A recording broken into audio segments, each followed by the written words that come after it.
I need you.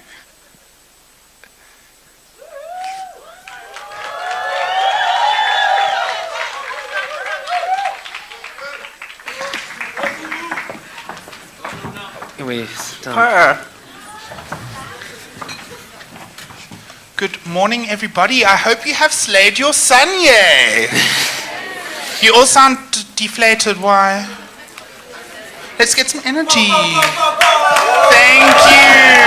Thank you so much. Folks, the session is titled Leading Today for Tomorrow, where we connect challenges of today to solutions for tomorrow and for the future of education in our country. Our panel today is a lovely mix of candidate fellows as well as instructional leaders who have done some really, really amazing things. And I don't think I would be able to do their introductions justice. And so I'm going to hand over to our panel to introduce themselves. We'll start with Luna. We'll move over to Abonga. After that, we'll go on to Khomotjo, and lastly, we will have Christian. Luna, over to you. Thanks. Hi, colleagues, guests. I'm Luna August. I don't actually know how to introduce myself, so I am going to say firstly that you may know that I'm in PGCE at UCT.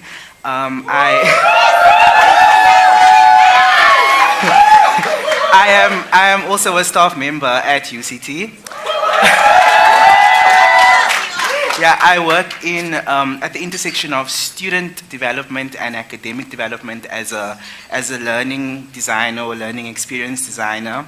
I am also the co-author of a paper on diversity and inclusion that was accepted for publication. Wow. You are a slayer. Thank you so much. Thanks. Abonga, you are probably the most famous principal in our that's been going around in our community, and you've done some really great things. Let's hear a bit about you. All right, thank you, Rudi. First of all, this is Abonga Mdze. I'm the principal at Ngqwala Senior Secondary School. Ngqwala Senior Secondary School is a high school based in Mthatha, Eastern Cape. So I'm the teacher by the profession. So I'm happy to be here. Thank you very much for having me. Thank you so much, Abonga. Khomotjo, tell us a bit about yourself. All right, good morning, everyone. I'm Khomotjo Mashele, and I am the high school product manager for Spark Schools, which is a network of private schools.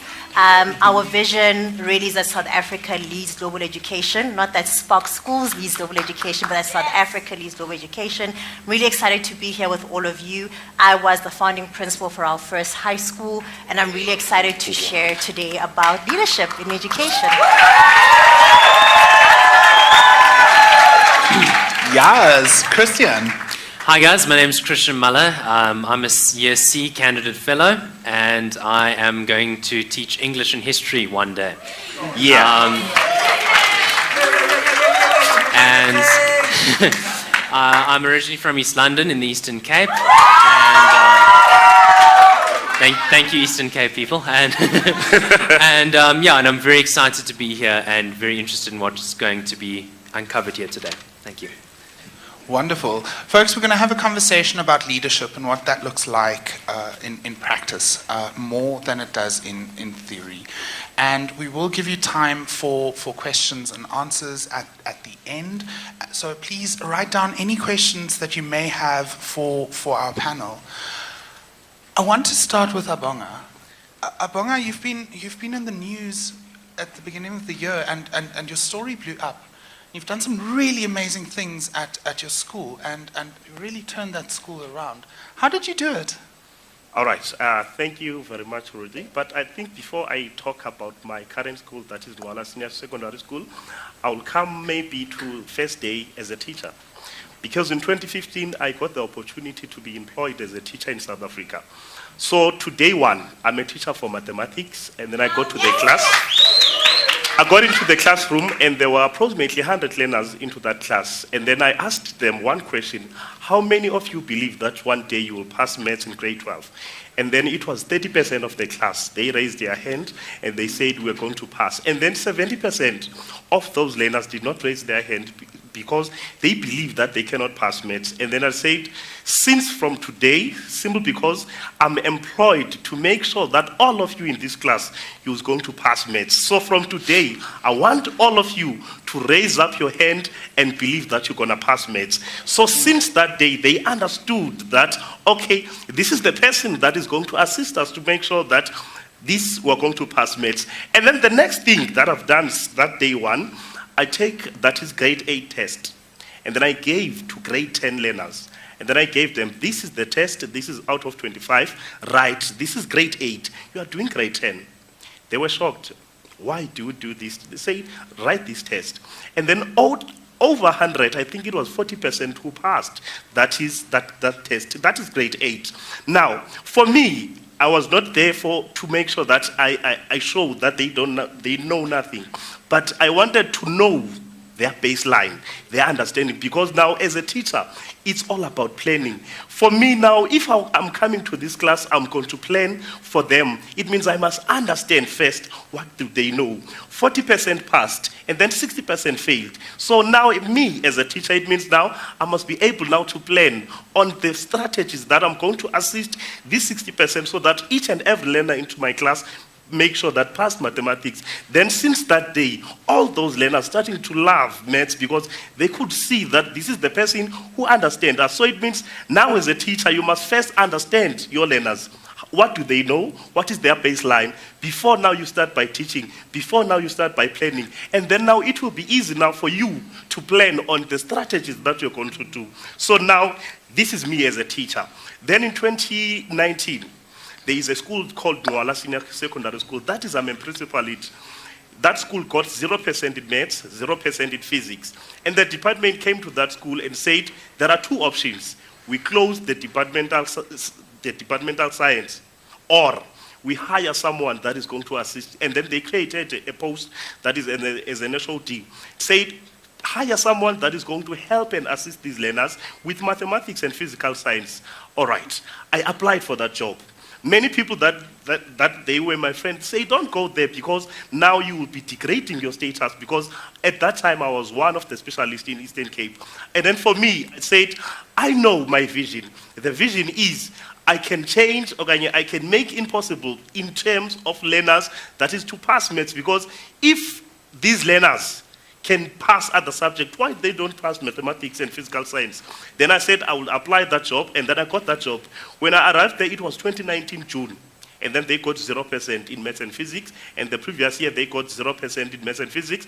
And then I said to them, since from today, I'm here to make sure all of you are able and you are capable of passing. Now, the problem is, when you go to the deep rural areas, the problem with our learners is because they start to say, we cannot pass, we cannot do this. And then now you, as a teacher, the first thing that you must do is say, you can do it. And I'm here to assist you on doing that. And definitely, in that year, I started with morning classes, afternoon classes, education like Ilima, whereby we take learners into the weekend classes, and then they stay in school and revision all the time. And then they started to see the vision, because now they can see there is something there is a direction that we're moving with it. And then now the school started to change, and then the results started to improve. In 2018, when I arrived there, the results were 28%. Now, 2020, I was employed as a principal, as an acting principal. And in 2021, I was employed now as a principal, and the results from 2021 were 88.6%.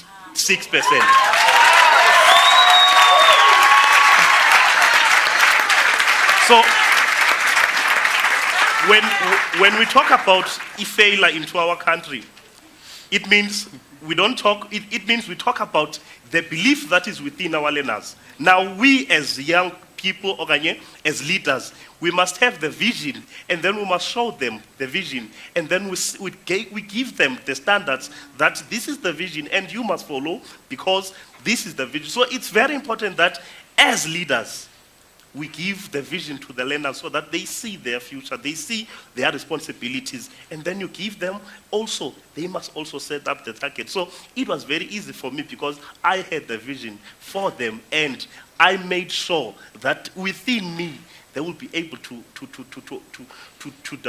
that. Yes, yes, yes, yes. Khomotjo, I want to move over to you next. We've explored how some challenges look in deep rural settings, and you are in a much more urban setting. And the challenge of providing quality education for all our learners at an affordable price is quite a big chunk to chew. And Spark really does that well. Tell us about the innovations and some of the challenges you faced along the way. Yeah, so I think to start off, I started off with our vision, which was that South Africa leads global education. But our mission is actually at Spark Schools to make sure that we give affordable education, quality education at affordable price. So we're really trying to make sure that we're not making education inaccessible to previously marginalized groups. It's something that we speak about. It's at the heart of what we do as an organization. So then that means that you have to come up with some really creative and innovative ways to give education at the price point that we give it. And that means that we use a couple of strategies to do so. And firstly, it's by hiring really amazing, empowered, strong graduates into our system. So people that are just like the people that are in this room, and make sure that we do what we call a set professional development program for them. So we have really young graduates that join us, and we have a professional development program for them that they go through their time at Spark. But on top of that, we use what we call the blended learning model. And that means that there's a mix of face-to-face teaching and blended learning, online learning for our scholars, and that together creates a system or creates the environment where we're able to give education at the price point that we're giving it. But I think what's important to say is that we have to realize that the education system in itself marginalizes quite a lot of our scholars. And we want to be in a position as South Africans to really give families an opportunity to choose the type of education that they want their scholars to have, and to also to be part of an education society of teachers and leaders who are willing to really innovate education so that our families and our South African families can really start to enjoy the benefits of education. Because education is not just about going to the classroom and learning, but it's really about what type of access and exposure you're giving a child who is within your classroom, and what are the doors that you're unlocking for them in the classroom that's going to expose them to the next thing. So a lot of the work that we do with our teachers and with our scholars and with our families is taking them on a journey about how do we create innovation in the classroom, how do we create strategies that don't only create, save costs in terms of education, but actually expose our scholars to what's out of there. We actually use two principles, and the one is how do we mirror the world for our scholars? How do we mirror them as South Africans, and as global scholars? But also, how do we open up windows for them to see what's outside of their context? But how do we do it in an affordable way? Which is quite a challenging thing to do. But we have a really great group of teachers who join us at Spark Schools. We have a really great, innovative, blended learning model with a really amazing programs that are in our innovation hubs, in our online search and learning labs that support learning. And that's how we honestly achieve this education at this price point. And that's really around the work that we're doing in education. It's really about making it affordable and accessible, but really innovating it with really young, passionate teachers who are coming in and are willing to do the work. Wow, wow, wow, wow. That is amazing. Thank you so much. Luna, I have a question to you. You're a trans woman, and in educational leadership, the LGBTQIA+ community is often underrepresented. What are your hopes for leadership, especially around LGBTQIA+ inclusion in leadership in schools? There's layers to this response. I just also want to preface two things and say that I know and I recognize that the experience of every LGBTQIA+ person sitting in this room is different. We all have a unique or particular set of circumstances. So I suppose what I want to say won't necessarily be universal, but mostly just from like my own experience as being how I interpret when you say leader, I think of teachers as leaders as well, because to a great extent we lead in the classroom space or wherever we facilitate. For me personally, owning my identity has been a liberating experience, and because I've had that process of liberation, I've been able to show up as a more radiant person and show up fully in the spaces where the spaces that I lead or the spaces that I facilitate. Like personally, my stance with regards to life and showing up as a trans person is always to deplatform the hegemony, to deplatform the cis heteronormativity, not giving them a chance, not letting them breathe.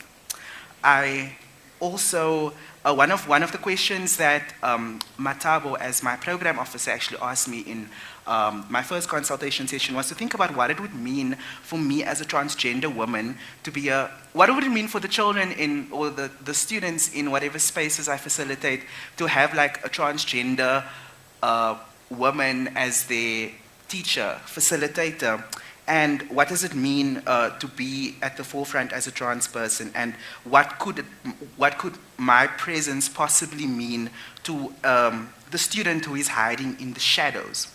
And I think that, I would definitely like to be, a light to those students. And the learning process, the education process is something that requires us to be inherently vulnerable. The process of learning is vulnerable, and there's this brilliant Global South decolonial scholar, Kasturi Bahari Leek, who speaks about the pedagogy of vulnerability. And basically, I agree with this, where the teacher, or the argument is that the teacher will be unable to meet the demands of a classroom if they don't sort of match the level of vulnerability that their learners show. And I very, very much agree with that. And I think as LGBTQIA plus people who have deep experiences of exclusion, we recognize how other people may be feeling because we know what it feels like to be oppressed. Wow. Thank you for that. That is such a profound response. I love what you said about the pedagogy of vulnerability, and that super profound. Christian, I want to move over to you next. You are in a student leadership position. What tools are you picking up today that'll guide you and assist you as a leader in the schooling space for tomorrow? That's a very good question. I'd like to say that, well, in my context, I've taken up student leadership positions in the tutoring fields. So I've taken up a position at Tiksport High School, which is the high school that the University of Pretoria owns. And it took me a lot of time and struggle to actually get there in terms of applying, and now I'm a permanent member of that faculty. And now I've recently become, I was chatting to Luna earlier about also becoming a permanent tutor at the University of Pretoria. And that's a very new area of expertise that I'm going to have to look at. I mean, high school kids and university students is two very different things. But what I've really learned from my experience is definitely the harsh realities of teaching.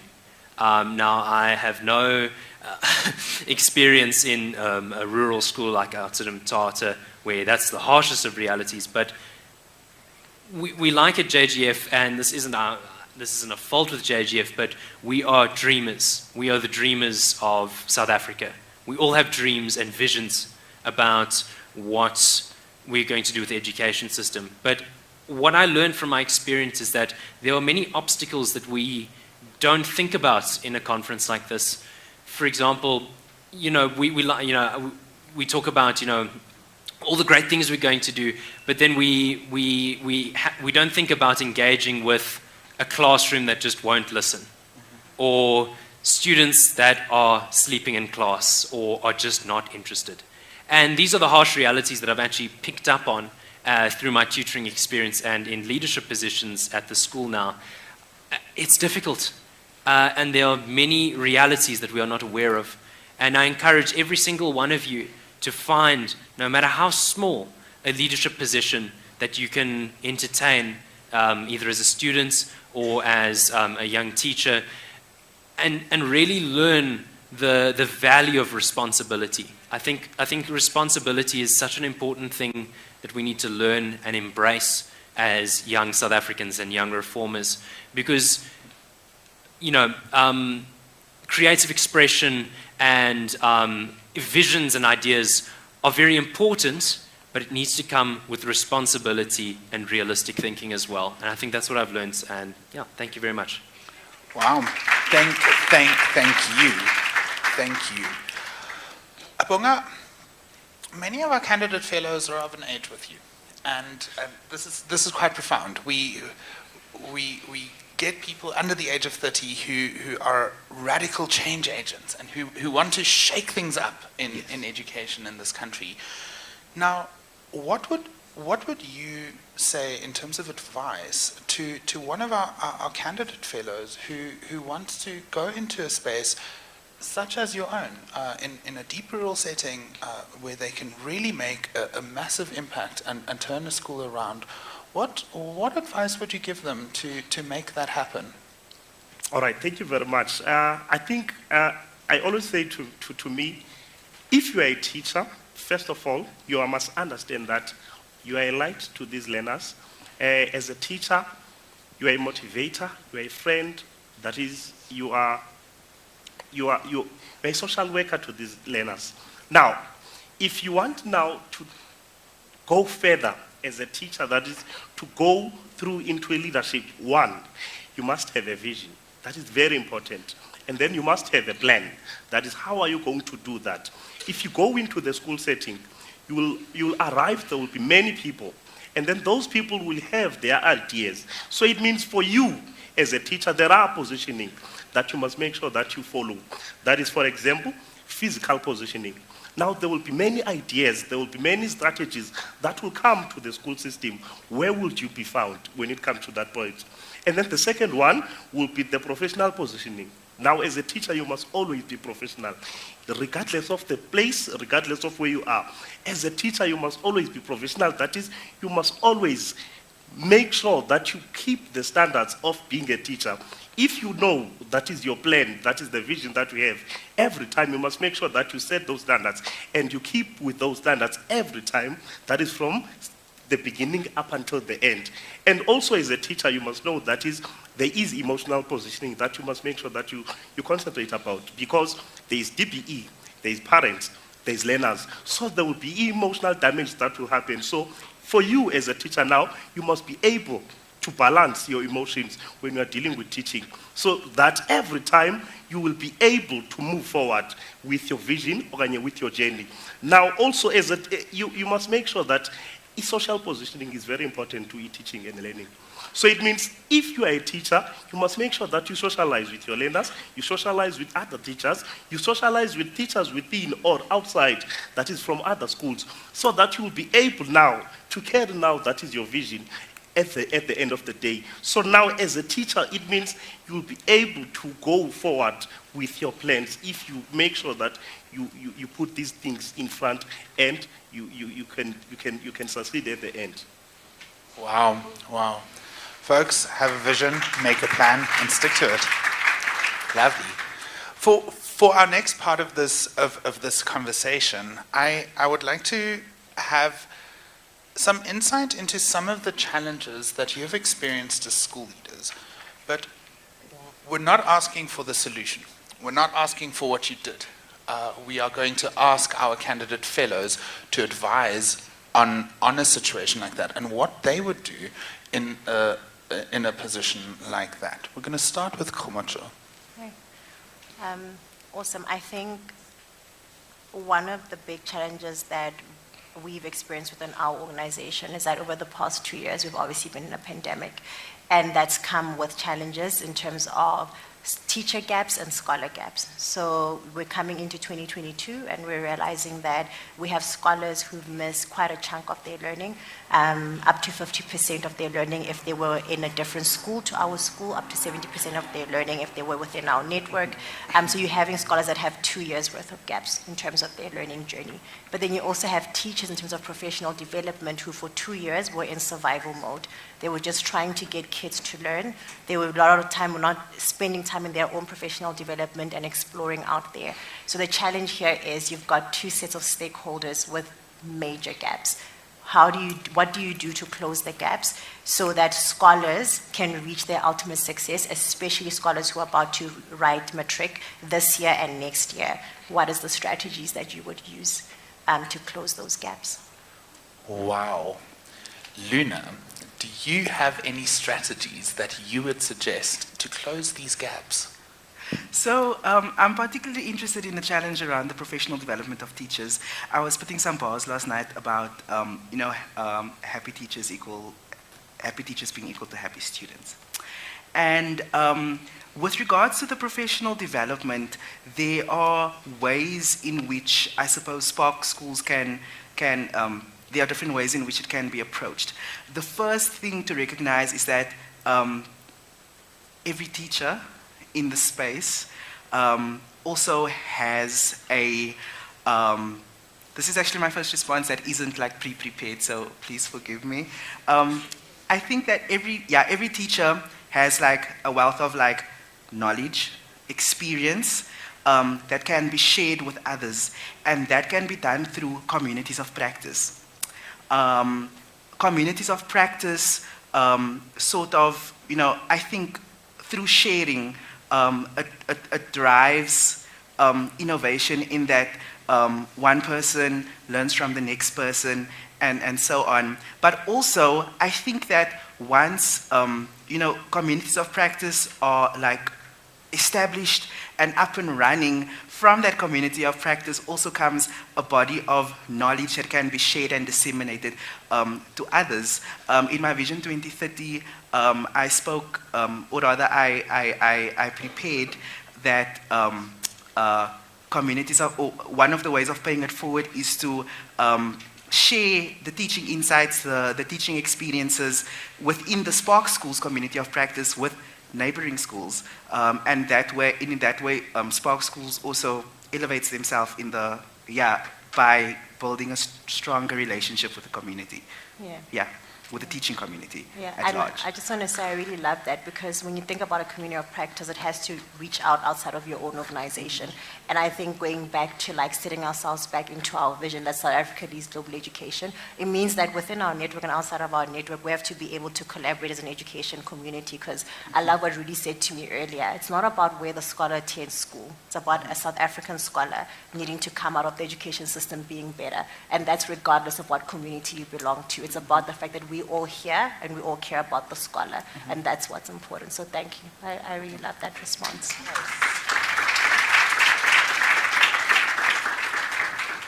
Now, Abonga, what is one of the biggest challenges that you've experienced in your time as a school leader?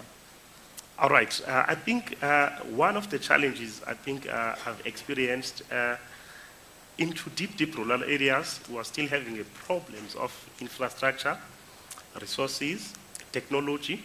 Now, if you look now, the world is moving now to fourth industrial. Everything now is being done using technology. But one of the challenges that we're facing into our side is technology, infrastructure, and resources. Now, those challenges make now teaching and learning very difficult. Now it means as teachers, we must now use the practical method, that is the traditional method, using the paper, printing a lot of copies. So that is the biggest challenges. That is the biggest challenge that we're still having into South Africa. There are still schools that are still behind in terms of infrastructure and the resources. But it doesn't mean that simply because there are those challenges, we must say we cannot make these learners to pass. So it means we must make sure that we find now the strategies that are going to help to assist these learners within these challenges. I think those are the challenges that I've found within my community, or those schools that are around in Eastern Cape. Wow, that's a big challenge. Christian, how would you approach that? So I think a bit of context is always helpful. I'm a history teacher, so I answer everything with a story. But I think definitely, you know, I obviously grew up in East London, and I spent a lot of time in the rural Eastern Cape. I live in a rural area outside East London, and I think the problems that we face in these areas are often completely out of, you know, someone's own perceptions in a place like maybe Gauteng or the Western Cape, where the problems aren't even on the same scale. And I think that when it really comes to it, and my experience with people in rural schooling, is that and I'll relate this back to you guys as well, is that when you see someone struggling in an area like this, they're not incapable of helping themselves.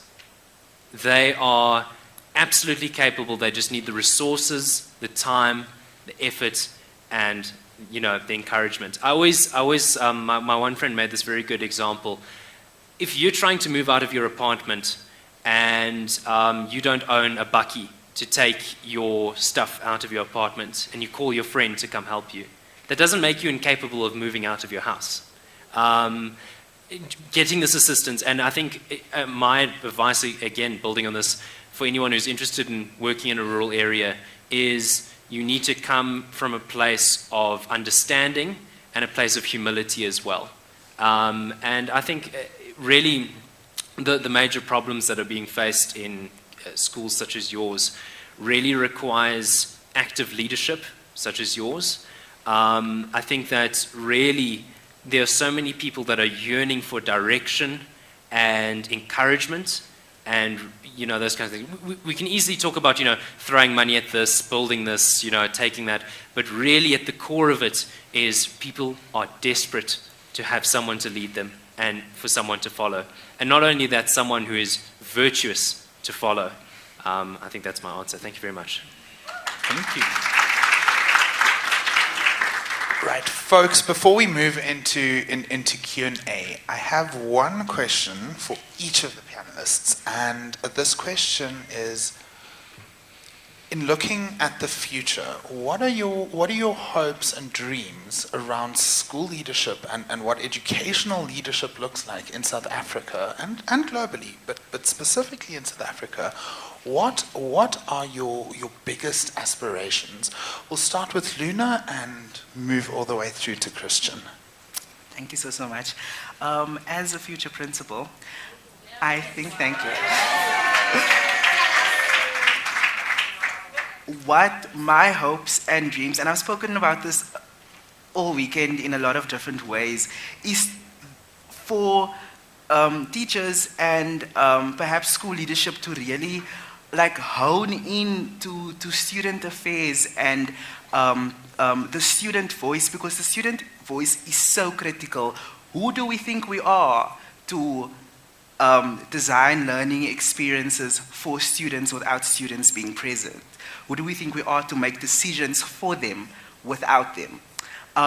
So my hopes and dreams are definitely student inclusion in decision making, active leadership development, leadership capacity development in students. I feel like the public schooling system or schools sometimes shy away from the RCL, the Representative Council of Learners, and they use RCLs in a way that benefits the school. And it doesn't work like that. RCLs are a democratic structure, supposed to be elected democratically, where students have a say in what happens at the school. So my hopes and dreams are for educational leaders to hone into student development, student affairs, and the student voice. I mean, that's why we're in the classroom, right? Abonga. All right, I think my answer will be very straightforward. It will be inclusion of youth into the leadership. If you look into our schools, if you find the management or the SMT, you will find that there is 90% of them are people that are old, and it's only 10% of young people. So for me, I would say, if the government of South Africa can change, that is the system whereby I would say in every SM team of any school, there must be 50% of young people and 50% of old people, so that these young people, they will give their energy, their ideas, their ambition to these old people, so that now the schooling system will have a new direction. So I think within that, there can be a lot of improvement in terms of the direction of education in South Africa. I love that. I love that.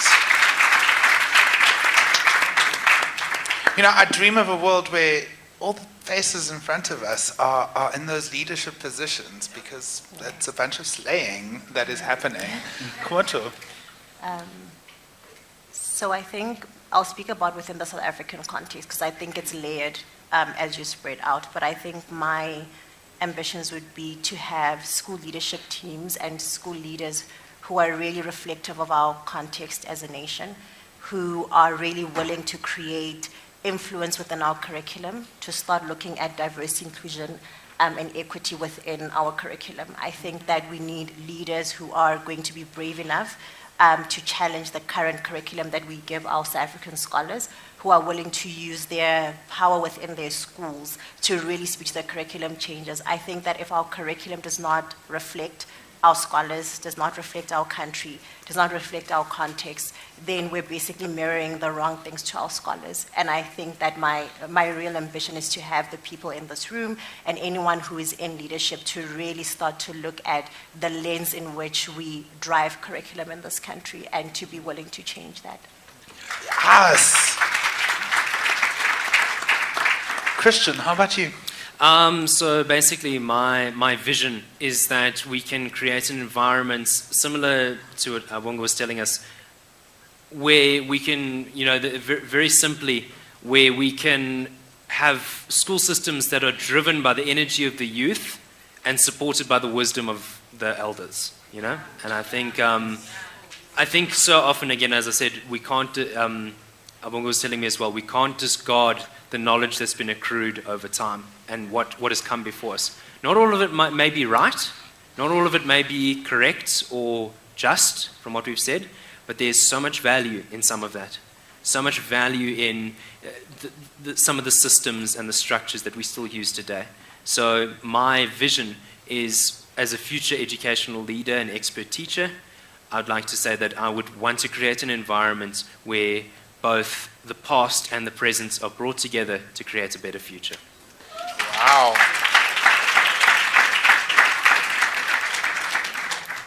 Loving. All right. Folks, I'm sure you're burning with questions. Please raise your hand and let's ask those questions. Do we have lots of questions. Do we have a roaming mic?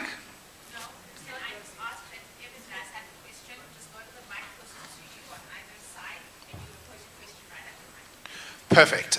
If you have any questions, there is a mic where Matabo is standing and over where Tuli is standing. Please make your way over to the mic and pose your question. Dumelang. Hamnat. My question is to Mr. Abonga, right? So you mentioned that in a space of around 7 years, you were able to move from being a teacher to being a principal, right? And then my question would be, me being an aspirant math and science teacher who wants not only to just be a teacher but also move quicker, because I understand that when you're a teacher there's less of influence in the decisions that are made in the school, right? But when you become a principal, you kind of have more authority to the decisions, and you overrule whatever that is happening in the school, and more of the the decisions that dictate education within the school, they are from you. So my question would then be, or rather I would ask an advice on how has it been for you to quickly shift from the paradigm of being a teacher to being a leader within a school and dictating, or not entirely dictating, but making decisions for the school. Thank you. All right, okay. I thought maybe they are going to ask the question and then we'll answer at the end. But thank you very much with the question. I think the first thing that you must do as a teacher, you must have a clear vision that is clear to everyone. For me, as a teacher, of a maths teacher, I made sure that everyone will see that there is someone that is doing something. For example, every learners will come at school by 6 a.m. So when the community at 6 a.m., they will see there is something that is happening at the school. And then afternoon, I will have an afternoon class. That is afternoon. And then when all other teachers will go home, and then I will be stay alone at school and then teaching, that is revision. So it means you must have a vision that is clear to each and everybody. And what is important when it comes to moving now, that is from post-level 1, post-level 2, post-level 3, you must be someone that is taking decisions. You must be someone that is engaging with the management of the school in terms of what are your plans, what are your strategies that you think they must also apply. Then, for example, say, okay, we're having this challenge as a school. I believe, as Mr. Mdze, that if we can do A, B, and C, then this is going to be there will be the solution within this. So it means you must engage in each and everything that is happening within at school level. So by doing that, your vision, you will be seen by everyone that you have the vision and the direction about the school. It will be easy now, even for the community to say, we can appoint this person because he's doing everything for the school. He's taking all the times during the weekends. We see this teacher here. It means this is the teacher that is having a vision for our kids. This is having the vision for these learners to pass. So it means if we want someone into the management, this is the person that we want. The person that will make sure that our learners pass at the end of the day. Thank you. Wonderful, wonderful. Yes, next question. Okay. Okay. So my question is to you, Abonga. I just want to know, when you decided to move from the other school to the one you're at now, how was it like for you? I mean, like sometimes you want to help everyone, but then, you know, it's kind of difficult to decide where to do it. And especially with the discouragement you got when you were applying, people were saying you will degrade your standards and so on. How did you find it in yourself to motivate yourself, you know, to encourage yourself to say, I'm going to do it? Because sometimes we have this inner doubt in ourselves and we just, when we need to make decisions. So I just want to know, how was it like for you? How did you motivate yourself to be where you are now? All right. Thank you very much. I think that is one of the processes to change from point A to point B, especially when you understand that in point B there is difficulties. Now, the very first thing that you need, the motivation that you must find through yourself as a teacher, you must be able to change the impossible to impossibilities. Now, for me, I knew the state of Ngqwala Senior Secondary School that all these learners know nothing. So the little impact that I'm going to give will give the change into this community. So by doing that, I was motivating myself in terms of I will try. Because first of all, as an individual, you must see yourself as a winner. You must believe that you can do it before you go. Then in that moment, I knew that, okay, there is nothing there. The little that I will do will be appreciated into this community. And then I was able now to say, let me take this kind of a challenge because I believe that within me, there is a possibility that I can do. Because into my previous teaching career, there are many learners that have changed their lives from level 1 to level 2, level 3 to level 4. So within that confidence, I was able now to say, I will make it. And definitely, yes, indeed, I did it.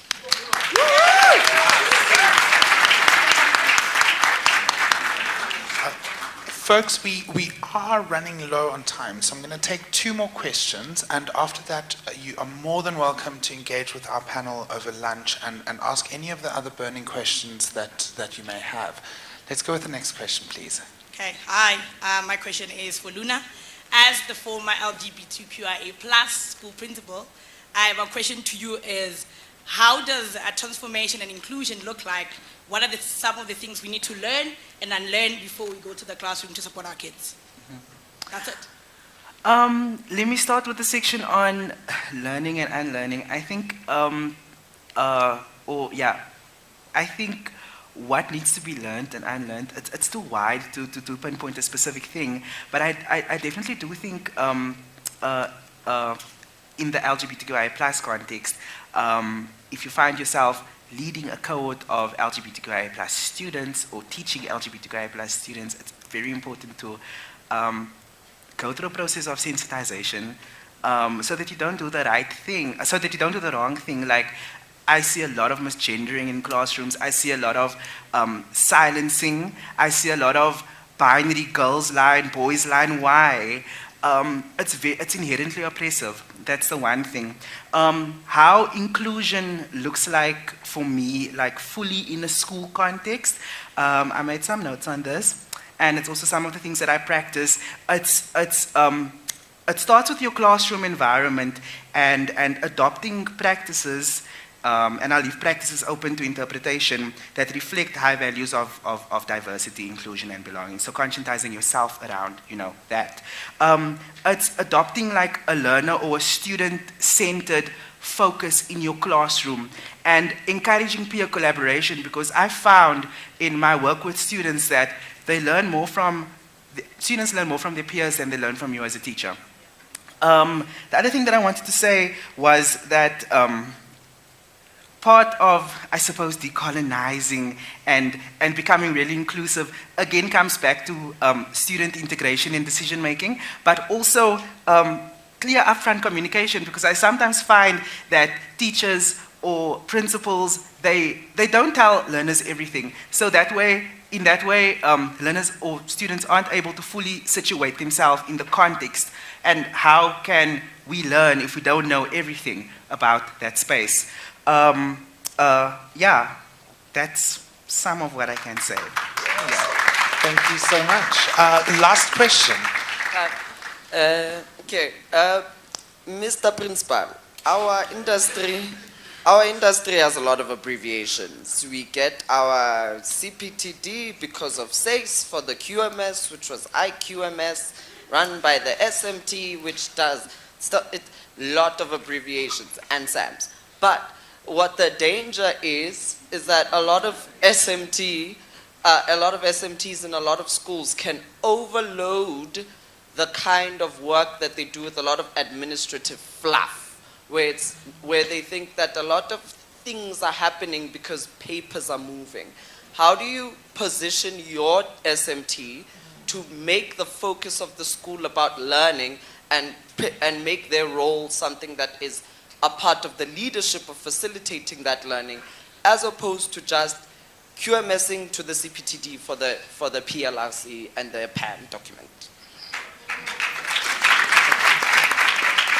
All right, thank you very much with that question. I think first of all, I will talk about myself. As a leader, first of all, you must have a vision, and then now, within that vision, the most important thing within the school environment, it's a teaching and learning. So it means each and every teacher, when you talk about the consumption of time, 80% of his time must be within the classroom. So anything that is taken out, that is teacher outside the classroom, must be minimized. Then now, let's say we have the SMT. Now the SMT is having approximately 50% now of the teaching time. So it means those are the people that must be responsible, that must be running, that must be focusing more when it comes to the paperwork. For example, like QMS, IQMS, and then CPTD. So it means it is the responsibility now of an SMT to make sure that the paperwork is being done at the school level. And for the teachers, it must be clear that a teacher must spend 80 to 90 to 100% of his time into a classroom, because at the end of the day, when we are into the school, there is one thing that we must make sure, that is, we teach these learners. So we must avoid anything that is taking out teachers out of the classroom. So within that, if now your SMT understand, it will be very easy now for these young teachers. They will be not having many paperwork into their desk. They will be focusing on teaching and learning. Thank you very much. Wow. Folks, that wraps up our session. I do have to fetch something from the side of the stage, so give me one moment.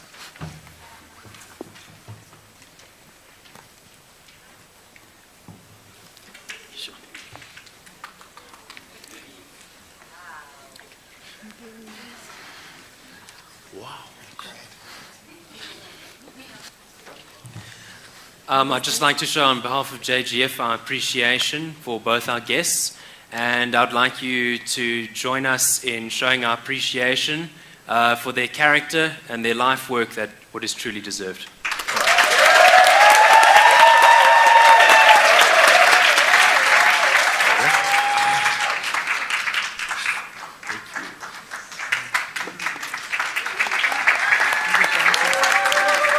Lena, you're up.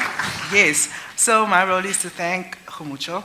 Thank you so much for the insights that you've shared with us. What the school culture at Spark Schools has definitely landed with me, and I'm sure it's landed with everyone here. You inspire us, you inspire me. Thank you so much.